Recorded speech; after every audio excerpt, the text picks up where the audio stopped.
Solid cylinder has a volume. Right away, volume of a cylinder, pi r squared h equals 96 pi. Cancel the pi's. R squared h equals 96. The h value is 6. 6r squared equals 96. Divide 96 by 6. R squared equals 16. R equals 4. Total surface area. That is two circles and the curved surface area of 2 pi r h. That's a pi r squared. That's a pi r squared. Okay, ready? So it's the total surface area, or TSA, is 2 pi r squared and plus 2 pi r h. And what do we get? 2 pi r squared plus 2 pi r h. So 2 pi, what's the radius? 4 squared plus 2 pi times 4 times 6. All of that into the calculator. And what you say you got? 80 pi centimeters squared.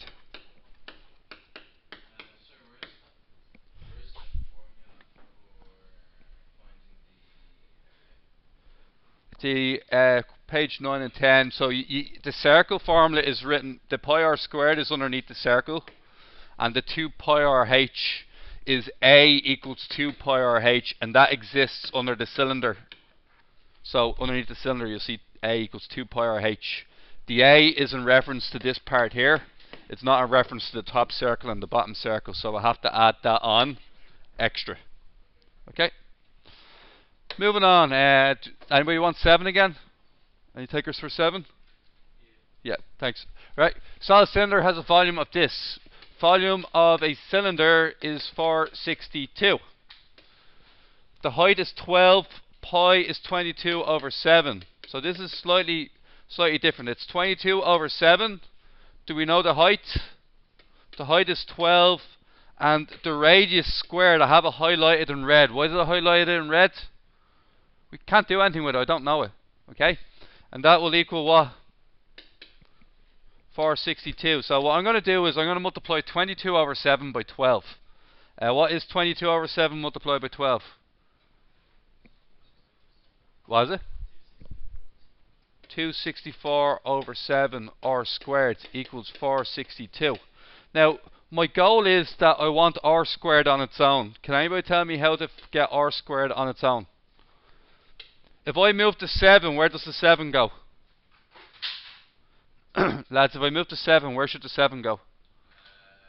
Division on the left means multiplication on the right. The 264, it's multiplication on the left, which makes it division on the right. Put that number into your calculator, what you get? Anybody? R squared equals 7 over 2, is it? Over 4. And then square root that to find your answer. 7 over 2, otherwise known as 3.5. Whichever one you want. Anybody get that out?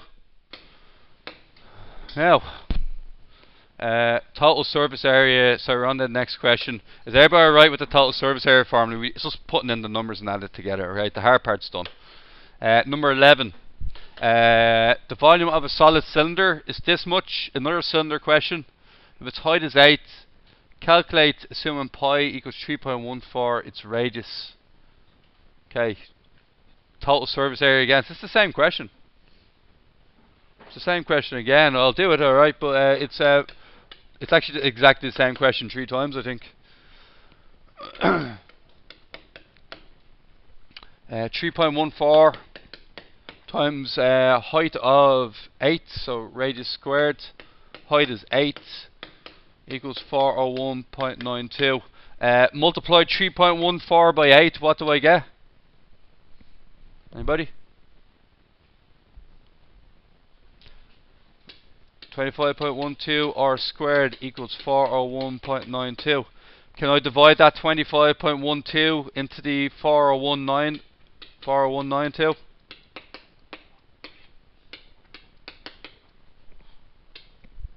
What do we get? r squared equals 16, and then r equals 4. Like last time, you're going to have two circles and a rectangular section for the surface area of a cylinder. Okay, remember we said earlier. So all you have to do is 2 pi r h plus pi r squared plus another pi r squared. You might as well just call that 2 pi r squared.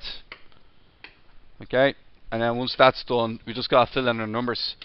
2 times 3.14 times the radius of 4 times the height of what? What's the height? 8. And then plus 2 times 3.14 times, what's the radius squared? 4 squared. Add them all together, and what do we get? So we got it right last night? 301.44. Centimeters cubed, centimeters squared. Meters squared. It's area. Okay, how many people got that? Yeah. You got double. Yeah, I don't know why you got double this though. That make no sense. Using 4 pi r h doesn't make any sense. So it's a bit of a fluke there. Okay.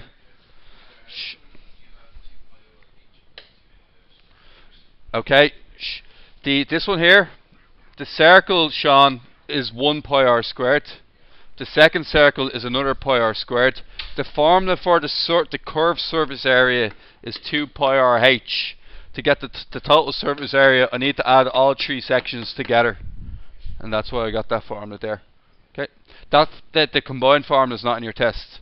The area of the circle and they're separately, but you gotta be able to combine them on the day. Right, finally number 12, cone. Right, so deal is with the cone, guys, is that it's your cone there. Okay. Now, what we have is its volume. Volume of a cone is a third pi r squared h. If the height is 5 times the radius, calculate the height of the cone. Okay, we don't know anything about the radius. Let's call it x. What can you choose for the height then? 5x. Just for other people, what happens if you did it this way? What happens if you called the height x? What would you have to call the radius? X over 5. Why did we choose the left one over the right one? Easier. The other way gives you the correct answer. It's just harder, so you wouldn't go near it. Okay? If you can avoid fractions, do it. Okay? So what we're going to get is phi equals 1/3 pi r squared, which is x squared. Height is 5x. Equals 1215 pi. What cancels immediately?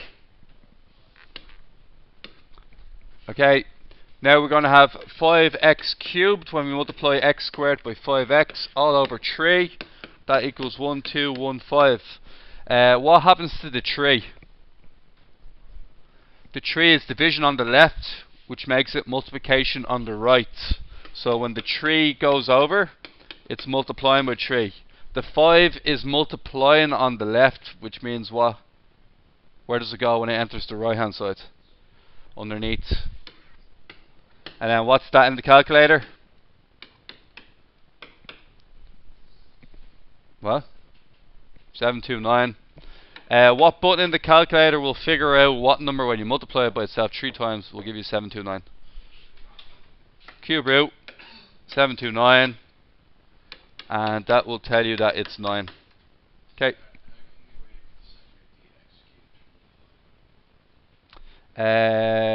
It's 5 times x cubed, which is a number, okay?